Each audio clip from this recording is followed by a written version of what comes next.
تعرفوا مفيش احسن من ان الواحد يشرب حاجة دافية في عز التلج ده.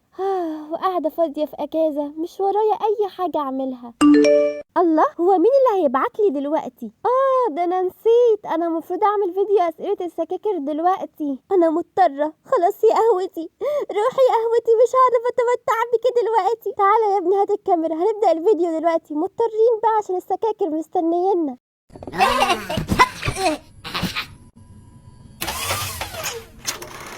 هاي يا سكاكر، عاملين ايه؟ يا رب تكونوا كويسين. طبعا الفيديو ده كان المفروض يكون صراحة بمناسبة وصولي 10,000 مشترك، واي نعم هو جاي متأخر شوية بس ماشي. وقبل ما نبدأ بقى ما تنسوش تعملوا لايك وفولو القناة علشان يوصل لكم كل جديد، ويلا بينا ارد على اسئلة السكاكر. هنبدأ الأول بأكتر أسئلة بتتسأل من السكاكر، وأولهم إيه هو اسمك الحقيقي؟ طبعا يا جماعة العنوان واضح من سؤاله، قصدي هي بتتقال ازاي؟ السؤال واضح من عنوانه. أنا إيه اسم الشهرة بتاعي؟ ريمويلا. يبقى أنا إيه اسمي الحقيقي؟ ريمويلا. فيا سكاكر أنا اسمي الحقيقي ريم، ولو عايزين تعرفوا إيه معناه فأنا هسيبكم تخمنوا يعني. تاني أكتر سؤال بيتسأل لي، انتي عندك كام سنة؟ في ناس يا جماعة بتحسب ان انا صغيرة في اعدادي او في ثانوي، بس انا يا جماعة بجد انا كبيرة. اوكي، انا عندي 18 سنة، في اولى جامعة، خلصت الترم الاول وخلاص داخلة على الترم التاني. فيبقى ميرا بتقول ايه هو هدفك باليوتيوب وشو بديتي باليوتيوب؟ انا بديت اليوتيوب طبعا بالدبلجة زي ما انتوا عارفين، كان اول ريلز نزلته دبلجة تقدروا تشوفوه. ايه هو هدفي؟ انا نفسي اتشهر. اشهر، انا عايزه اتشهر، انا ماليش دعوه. لا بهزر طبعا، صراحه انا بعمل حاجه بحبها، فسواء انشهرت او لا انا مكمله يعني. ازاي بنعمل فيتيوبر على الفون؟ انا هنا بقى هتعصب لان انا منزله لكم سلسله كامله، فروحوا اسمعوها، روحوا اسمعوا السلسله اللي انا منزلها لكم، فيها شرح كذا برنامج على الموبايل. توكا بتقول ممكن تطلعي وشك؟ مش حابة أقول دلوقتي لأ، والاقي نفس المستقبلية عملت ده، فإحنا نسيبها بقى في المستقبل، ولكن أنا حاليا مستحيل لأ. لما بديت الدبلجة هل واجهت صعوبات؟ أكيد يعني أكيد واجهت. كيف صرتي تتقني الدبلجة؟ بالتدريب المستمر، أنا بقالي سنة طبعا فاضربت كتير. مين شجعك تفتحي قناة؟ أنا شجعت نفسي بجد. هل كنت تتوقعين إنك تصيري مشهورة؟ بصراحة لأ، بس بجد هو أنا مشهورة؟ اوكي، وش لونك المفضل؟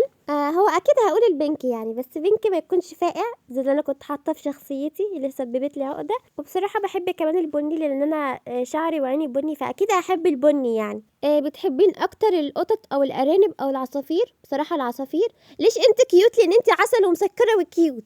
اصعب فيديو سويتيه؟ بصراحه الفيديو الاخير اللي هو بتاع لعبه الرعب يا جماعه، انا تعبت فيه جدا. وبحب اعمل حاجه بمجهود وحاجه انا حباها وتطلع بنتيجة أنا متقبلاها، فده كفاية حتى لو مجابتش ريتش قوي، بس أنا ببقى فرحانة باللي أنا عملته يعني. إيه أسعد موقف صارلك في اليوتيوب؟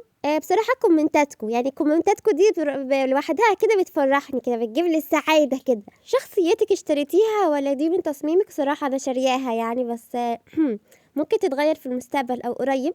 ازاي بترسمي الموديل بتاعتك عشان تحطيها في موديل الفيتيوبر اللي معايا دي مش انا اللي رسماه. بحبك قوي وانا اكتر طبعا. ليش تغيري تفاصيل شخصيتك كل شويه وما تثبتي على واحده؟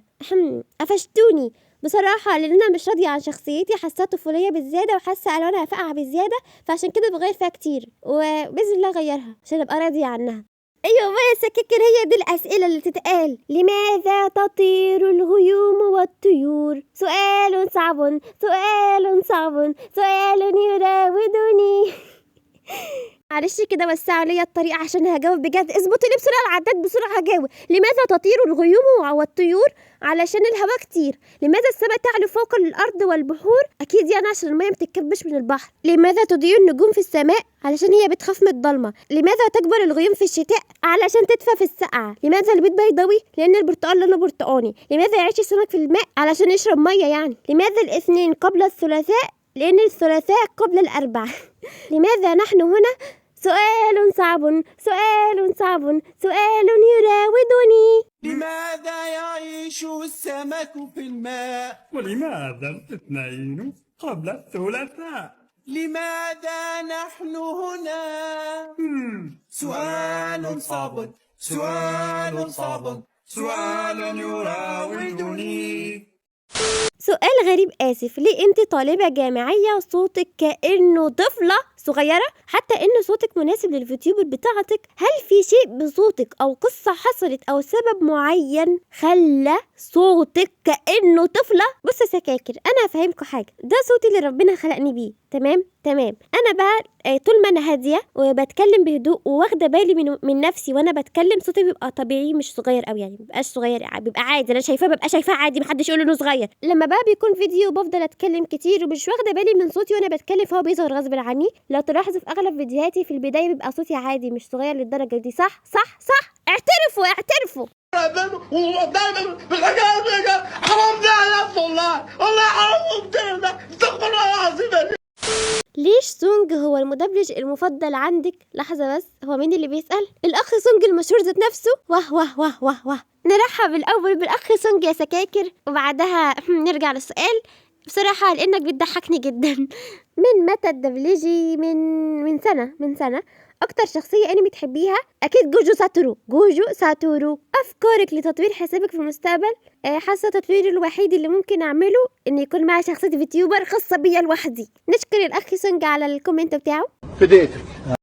لو رجع بيك الزمن هتعملي إيه؟ أنا حاسة السؤال ده جاي على الجرح شوية، ولكن في حاجات كتير جدا كنت أغيرها لأن ندمت عليها. وأحلى ناس طبعا من العراق، منورين بجد. مين اللي جت الأول، البيضة ولا الفرخة؟ السؤال ده يا فندم هو اللي يحدد انت اتقابلتي في الانترفيو ولا لا. هو البرتقال سموه برتقال بسبب لونه البرتقاني، ولا لونه البرتقاني سموه برتقال عشان برتقال لانه برتقاني؟ هو حضرتك ده ليه علاقة بالشغل، يعني ليه علاقة بجد؟ فحد يبدأ دبلجة من الموبايل ولا لازم بيسي وميكروفون؟ احنا على طول بنقول ان مش لازم عشان تبدأ يكون معاك الامكانيات العالية قوي، انت ممكن تبدأ بأي وسيلة معاك، بالموبايل تقدر تطلعي حاجات كويسة جدا. كندا بتقول هل اشتقتي للابتدائية؟ الابتدائية اكيد، يعني مين وحشتوش الابتدائية بجد؟ انا نفسي ارجع تاني ابتدائي بجد، نفسي. شنو رأيك بشخصيتي يا كندا؟ اكيد عسل زيك يعني يا كندا، سكر كده زيك. هل ان شاء الله بتنزلي سلسلة ماينكرافت قريب جدا بإذن الله؟ تاني منزلة. عندك قطط؟ لا مش بحبهم في الحقيقة، بخاف منهم، لكن بحب صورهم الكيوت على الموبايل بس. هل شخصيتك اشتريتيها لا اشتريتها. من العراق، اكيد عارفاكي طبعا، وتحياتي ليكي كمان من العراق يا سكر. ازاي صممتي شخصيتك شارياها؟ كيف تغيري فيها براحتك؟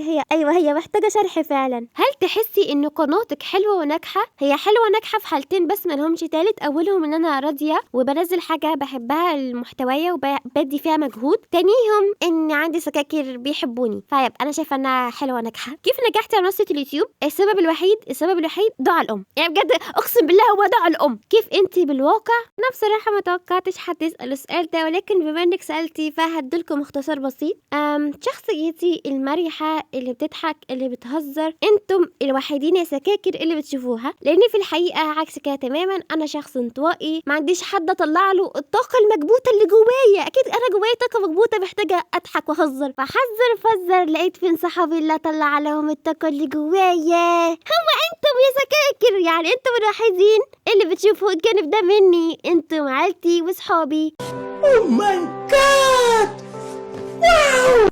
ايه هو نمطك؟ صراحة معرفش. تخصصك؟ انا في بيزنس، تخصص برمجة. انا بحبك جدا، انا اكتر بجد. حين وصل 1,000,000 مشترك عندك نصيحة، وصليني معاكي واستمري ونزلي، ما تيأسيش، ما تسمعيش كلام التعليقات السلبية، واستمري. اوكي هشترك بقناتك يا قلبي. اكتر صديقة بتحبيها؟ لو قصدكم هنا في عالم الفيتيوبر فهي فانا وجيني لورا، ويعني في كذا حد صراحة. اكتر شخصية كيف بتحبيه في عالم الالعاب؟ انا بصراحة مش بتابع جيمر كتير فمش عارفة. اكتر شخصية شريرة او متوحشة بتحبيه في عالم الالعاب؟ برضو مش عارفة.